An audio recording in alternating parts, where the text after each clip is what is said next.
ঘৰৰ ভিতৰলৈকে প্ৰকৃততে পানী সোমাইছে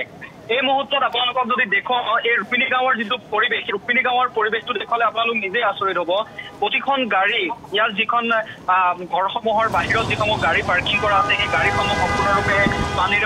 পানীত উপঙি আছে আৰু আপোনালোকে যদি ৰাজপথটো দেখে ৰাজপথ বুলিবলৈ একো নাই এটা সাগৰ সদৃশ অবৰ্ণনীয় পৰিৱেশ কিছুদিনৰ পৰা এই 2-3 বছৰ হৈছে ৰুক্মিণী গাঁৱত এনেকুৱা এটা অবৰ্ণনীয় পৰিৱেশে বিৰাজ কৰিছে ইয়াৰ কাৰণে প্ৰকৃততে দায়ী কোন ইয়াতে থকা যিকেইটা মন্দিৰ যিকেইখন স্কুল আপোনালোকক যদি সেই স্কুল আৰু মন্দিৰ কেইখনৰ কিছু সময়ৰ পাছতে যদি সম্ভৱ হয় সেয়া দেখুৱাবলৈ চেষ্টা কৰিম কেনেকুৱা এটা পৰিস্থিতিৰ সৃষ্টি হৈছে এক প্ৰকাৰে জনজীৱন স্তব্ধ হৈ পৰিছে আৰু এয়া বিকাশৰ গংগা আৰু এনেদৰে প্ৰকৃততে বিকাশৰ গংগা বৈছে গুৱাহাটী মহানগৰীত আমি আপোনালোকক দেখুৱাইছো সম্পূৰ্ণৰূপে ইয়াত এতিয়া যদি মই বৰ্তমান সময়ত SDRFৰ এখন নাৱত অৰ্থাৎ ৰাবাৰ বোৰ্ডত উঠি আছো আৰু এই ৰাবাৰ বোৰ্ডখনৰ পৰা যদি মই তললৈ নামি দিওঁ তেতিয়াহ'লে আপোনালোকে দেখিব ইয়াত প্ৰায় এতিয়া এবুকুৰ ওপৰত পানী হৈছে আৰু কোনো মানুহ যিসকল মানুহ এই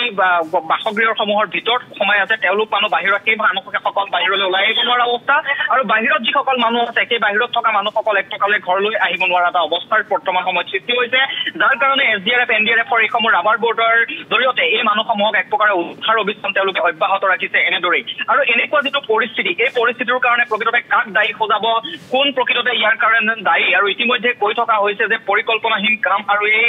আপুনি সেয়া জাইকাৰ কথাই কওক জলবৰ্ডৰ কথাই কওক আপুনি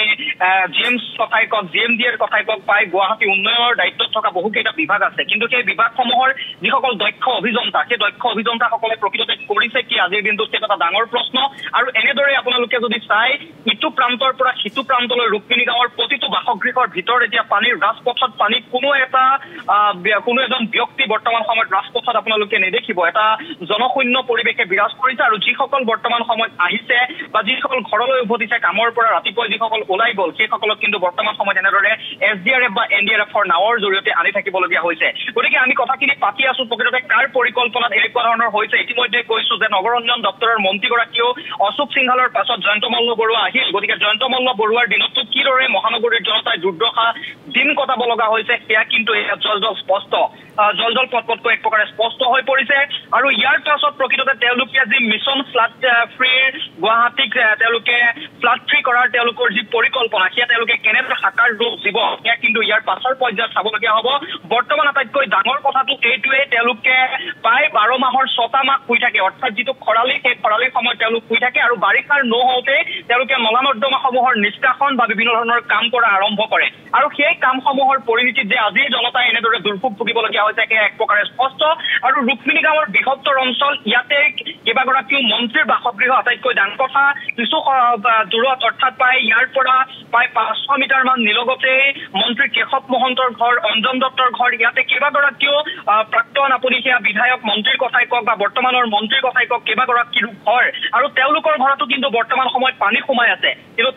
তেওঁলোকৰ যিসমূহ ডাঙৰ ডাঙৰ বাহন বিলাসী বাহন সেই বিলাসী বাহনেৰে অহা যোৱা কৰিছে আৰু সাধাৰণ জনতাই এনেদৰে কিন্তু ৰাবাৰ বোটেৰে এতিয়া অহা যোৱা কৰি থাকিব লগা হৈছে এয়াই হৈছে আজিৰ দিনটোৰ গুৱাহাটী মহানগৰীৰ বাস্তৱ ছবি কালিৰ দিনটোত এজাক বৰষুণৰ পাছত কি পৰিস্থিতিৰ সৃষ্টি হৈছিল আৰু আজিৰ মুখলধাৰ বৰষুণ বৰ্তমান সময়তো বৰষুণ পৰিয়ে আছে আৰু এনেদৰে যদি নেৰানেপেৰা বৰষুণ ইতিমধ্যে বতৰ বিজ্ঞান কেন্দ্ৰই ইতিমধ্যে জাননী দি কৈছে যে আৰু 5 দিনলৈ ক্ৰমান্বয়ে এনেদৰে বৰষুণ হৈ থাকিব যদি 5 দিনলৈ এনেদৰে বৰষুণ হৈ থাকে তেতিয়াহ'লে কেনেকুৱা এটা পৰিস্থিতিৰ সৃষ্টি হ'ব সেই কথাটো কিন্তু এই মুহূৰ্তত ভবাৰ প্ৰয়োজন বৰ্তমান সময়ত আমি আপোনালোকক প্ৰতিটো বাসগৃহৰ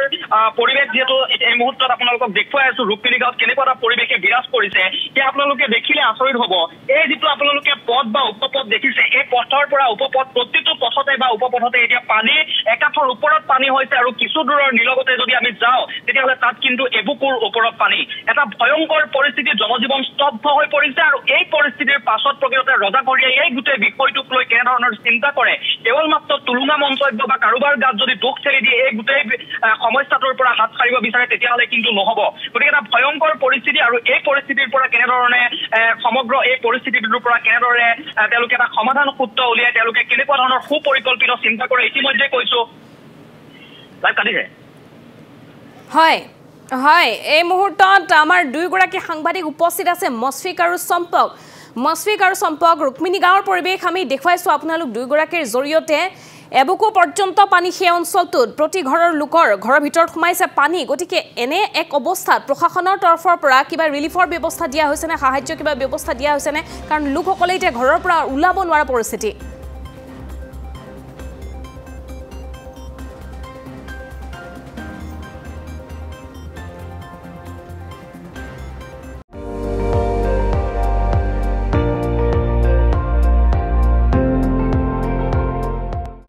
আপুনি চাই আছে ND24 সৰ্বশ্ৰেষ্ঠ নহয় সৰ্বোত্তমৰ দৌৰ